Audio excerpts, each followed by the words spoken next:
Не можам да не истакнам дека ми е особено драго што имаме и премиер Карпошанец, така да се надевам дека со добра релација, аз често знам да кажам, вели не е во мои ингеренции, не се тоа ингеренции на општината, меѓутоа јас ги уверувам гласачите дека на глава ќе им се качам на секого од ресорните министри или сите оние што се одговорни, а не е општината,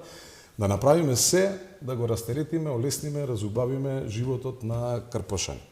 Така да сметам дека не дека и до сега немало соработка, сега имавме пред некој месец, значи како и сите други општини, на оние два јавни повика кои беа до општините, доби општина Карпош, чинам негде околу 18 милиони евра, подредени проекти, дел се веќе во реализација, така да сметам дека со моето доаѓање уште повеќе ќе се засили врската и ќе дојдеме до добри проекти. Добро е ова што го споменавте, бидејќи имаш и такви претпоставки од некои други соговорници дека се работи за селективност нели при добивањето на средствата, меѓутоа има примери и со општина Центар и со општина Карпош, така што кај нас се факти, гости ми беа и вице-премиерот Николовски, и министерот Перински, значи конкретно разговараме за проекти кои се од кредитот овозможени на општина Карпош.